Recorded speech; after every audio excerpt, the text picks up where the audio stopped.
Salam sejahtera kepada penonton sekalian. Saya mewakili kumpulan kami ingin membentangkan hasil kajian kami dalam subjek etika dan peradaban yang bertajuk isu semasa, tarif dan isu berkaitan di Malaysia.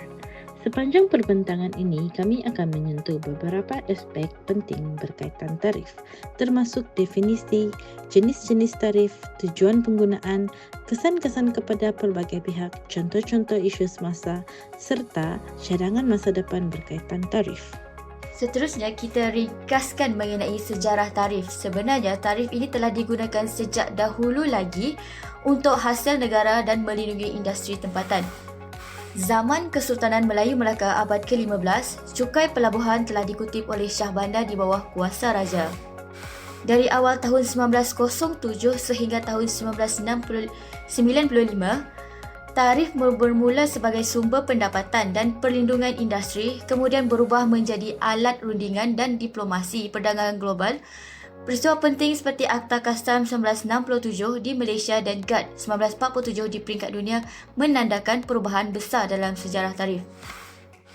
Akta Kastam 1967 menetapkan peraturan dan prosedur mengenai kutipan dan pengenaan duti kastam ke atas barangan yang diimport, dieksport atau dibawa masuk ke Malaysia. Akta ini beberapa kali telah dipindah dan masih berkuat kuasa sehingga hari ini sebagai asas perundangan sistem kastam dan tarif di Malaysia. Assalamualaikum, hai, nama saya Khairini binti Kasim dan kumpulan kami akan menjelaskan lagi mengenai isu semasa, mengenai tarif dan isu-isu semasa yang berada di dalam Malaysia. Menurut Kamus Dewan Bahasa, tarif adalah cukai yang dikenakan oleh kerajaan ke atas barang-barang terutama yang diimport atau senarai harga tetap seperti sewa bilik, makanan, perkhidmatan dan sebagainya. Pada Jun 2025, Malaysia berdepan dengan cabaran besar apabila Amerika Syarikat mengumumkan mengenai tarif timbal balas sebanyak 24% ke atas import dari Malaysia sebagai sebahagian daripada gelombang perang perdagangan global yang turut melibatkan banyak negara Asia yang lain. Namun, Malaysia juga telah disenaraikan antara negara utama yang dianggap menyumbang kepada ketidakseimbangan dagangan Amerika Syarikat walaupun kerajaan Malaysia mempetikai tafsiran ini kerana tidak mengambil kira peraburan syarikat Amerika Syarikat di Malaysia. Dan kerajaan Malaysia tidak bercadang membalas dengan tarif balas, sebaliknya memilih untuk berunding dengan Amerika Syarikat dan memperkukuh kerjasama serantau melalui ASEAN. Assalamualaikum warahmatullahi wabarakatuh. Nama saya Nukara binti Abdul Kadir dan saya akan membentangkan jenis-jenis tarif. Tarif merupakan salah satu instrumen penting dalam dasar perdagangan. Kedua-dua perdagangan antarabangsa punca sesebuah negara termasuk tarif sebagai alat tertentu, iaitu cukai yang dikenakan ke atas barangan yang diimport atau diekspor. Pertama, tarif ad valorem.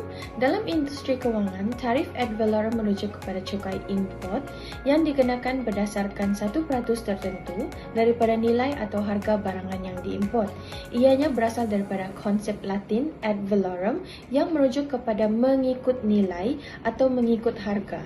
Dengan ini, semakin tinggi harga pasaran barangan, semakin tinggi jumlah tarif yang dibayar oleh pengimport. Sebagai contoh, jika negara tersebut menggunakan tarif ad valorem 10% untuk kereta import yang menjual dengan harga RM100,000 dan pengimport perlu membayar sebanyak RM10,000 sebagai tarif. Kelebihan utama tarif ad valorem adalah kemampuannya untuk menyesuaikan diri secara automatik dengan perubahan harga barangan. Seterusnya, tarif spesifik merujuk kepada cukai import yang dikenakan berdasarkan unit fizikal barangan tanpa mengambil kira nilai pasaran barangan tersebut. Cukai ini ditetapkan sebagai jumlah tetap setiap sebuah unit, berat, isi padu atau ukuran lain sesuatu barangan yang diimport. Sebagai contoh, sesebuah negara mungkin mengenakan tarif spesifik sebanyak RM2 bagi setiap kilogram beras import atau RM5 bagi setiap sepasang kasut, tanpa mengira sama ada kasut tersebut berharga RM50 atau RM500. Dan akhir sekali ialah tarif campuran. Tarif campuran merupakan satu pendekatan unik dalam penempatan cukai import yang menggabungkan elemen tarif ad valorem dan tarif spesifik dalam satu struktur cukai. Apabila tarif campuran dikenakan, sesuatu barangan import akan tertakluk kepada kedua-dua jenis cukai secara serentak. Ianya cukai berdasarkan nilai barangan dan cukai berdasarkan unit fizikal. Pendekatan ini memberikan fleksibiliti yang lebih besar kepada pihak berkuasa dalam mencapai pelbagai objektif dasar termasuk perlindungan industri domestik, penstabilan kutipan hasil serta pelarasan terhadap turun naik harga pasaran. Assalamualaikum dan salam sejahtera. Hari ini saya akan terangkan secara ringkas tentang sebab penggunaan tarif serta peranannya dalam ekonomi sesebuah negara. Tarif ialah sejenis cukai yang dikenakan ke atas barangan import. Ia bukan sekadar alat kutipan cukai tetapi juga satu dasar penting untuk melindungi industri tempatan, menjana pendapatan kerajaan serta mengawal kemasukan barang dari luar. Pertama, perlindungan terhadap industri tempatan. Apabila barangan luar negara masuk tanpa had, ia boleh mengancam perniagaan tempatan yang masih baru atau kecil. Syarikat luar biasanya mempunyai teknologi lebih canggih dan kos pengeluaran lebih rendah, menjadikan barang mereka lebih murah. Dengan tarif, harga barangan import akan naik, sekaligus memberi kelebihan kepada produk tempatan, contohnya industri otomotif. Malaysia seperti Proton dan Pro 2 dilindungi untuk bersaing dengan jenama luar seperti Toyota atau BMW. Kedua, tarif juga menjana pendapatan kepada kerajaan. Setiap kali sesuatu barang diimport, syarikat perlu membayar cukai kepada kastam. Pendapatan ini digunakan untuk pembangunan negara seperti pembinaan sekolah, hospital, subsidi untuk petani dan usahawan kecil. Jadi, tarif bukan saja lindungi industri tempatan tetapi juga bantu rakyat secara keseluruhan melalui hasil yang dikutip. Ketiga, tarif berperanan untuk mengawal lambakan barangan import dan mengimbanggi perdagangan antara bangsa. Tanpa kawalan, negara boleh mengalami defisit perdagangan. Bila import lebih tinggi daripada ekspor, ini boleh menyebabkan kejatuhan nilai mata wang dan tekanan ekonomi. Dengan tarif, kerajaan boleh kurangkan kebergantungan kepada barangan luar dan galakkan pengguna beli produk tempatan. Kesimpulannya, tarif bukan sekadar cukai biasa, ia adalah strategi penting untuk melindungi ekonomi, menyokong pertumbuhan dalam negara dan menjaga keseimbangan perdagangan secara keseluruhan. Sekian, terima kasih. Assalamualaikum, nama saya Nur Afifah binti Mul dan saya akan membincangkan tentang kesan-kesan tarif. Tarif mempunyai banyak kesan sama ada dari sudut positif maupun negatif kepada pengguna, kepada pengeluar tempatan, kepada pengeluar asing ataupun perdagangan antarabangsa. Antara kesan positif tarif kepada pengguna ialah dapat menggalakkan pembelian produk tempatan. Hal ini dikatakan demikian kerana produk yang diimport yang dikenakan tarif akan menjadi lebih mahal dan menyebabkan pengguna untuk memilih barangan tempatan yang jauh lebih murah. Manakala untuk kesan buruknya pula, barangan import akan menjadi lebih mahal dan memaksa pengguna untuk membayar harga yang lebih mahal pada barangan yang sama dan pada asalnya adalah murah dan akan meningkatkan kos sara hidup. Dari sudut positif pengeluar tempatan pula, tarif akan menjadi perlindungan kepada pengeluar tempatan. Hal ini dikatakan demikian kerana produk tempatan akan menjadi jauh lebih murah daripada produk import dan akan menyumbang kepada perniagaan tempatan yang lebih kompetitif dan akan meningkatkan pasaran tempatan. Namun begitu, tarif juga mempunyai kesan buruk kepada pengeluar tempatan. Tarif yang dikenakan di atas barangan import akan menjadikan pengeluar tempatan terlalu selesa dan mengabaikan aspek yang paling penting, iaitu dari segi kualiti barangan yang ditawarkan kepada pengguna akhir. Bagi pengeluar asing pula, tarif akan menjadi cabaran yang paling besar dalam perniagaan mereka. Ini kerana harga produk barangan mereka akan menjadi lebih mahal apabila masuk ke pasaran antarabangsa yang mengenakan tarif. Namun begitu, tarif juga memberi kesan buruk kepada hubungan antarabangsa. Tarif yang dikenakan boleh menjejaskan hubungan diplomatik dan perdagangan. Hal ini dikatakan demikian kerana apabila sesebuah negara mengenakan tarif yang tinggi kepada sesebuah negara, ia dianggap tidak ramah dan berat sebelah. Kesannya, konflik perdagangan akan berlaku.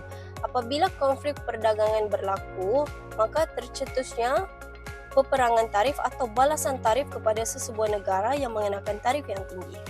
Kesimpulannya, tarif mempunyai banyak kesan positif maupun negatif. Oleh itu, tarif perlu dilaksanakan dengan bijak agar boleh memberi manfaat tanpa menjejaskan pengguna, pengeluar tempatan, pengeluar asing maupun hubungan antarabangsa.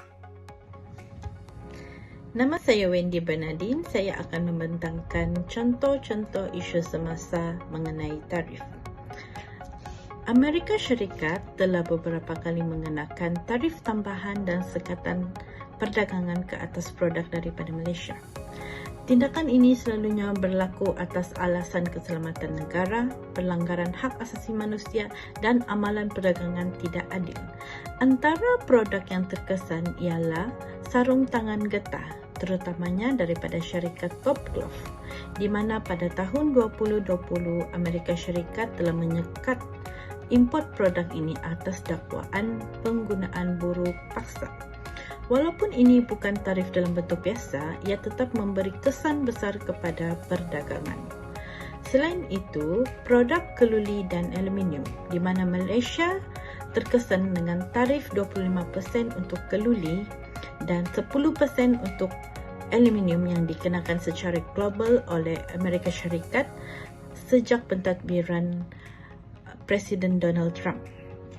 Selain itu, produk kayu dari Malaysia juga terkesan, di mana Amerika Syarikat menjalankan siasatan anti-dumping kerana mendakwa Malaysia menjual perabot pada harga terlalu rendah sehingga menjejaskan industri mereka. Apakah kesan daripada ini? Ialah ekspor Malaysia ke Amerika Syarikat menjadi lebih mahal, menyebabkan daya saing produk kita menurun.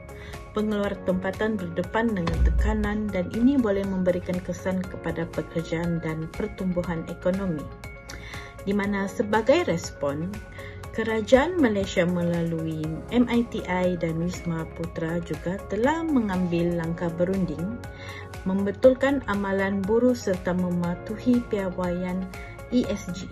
Dalam masa yang sama, usaha untuk mempelbagaikan pasaran ekspor juga dipergiatkan seperti ke Timur Tengah, Asia Selatan dan Afrika.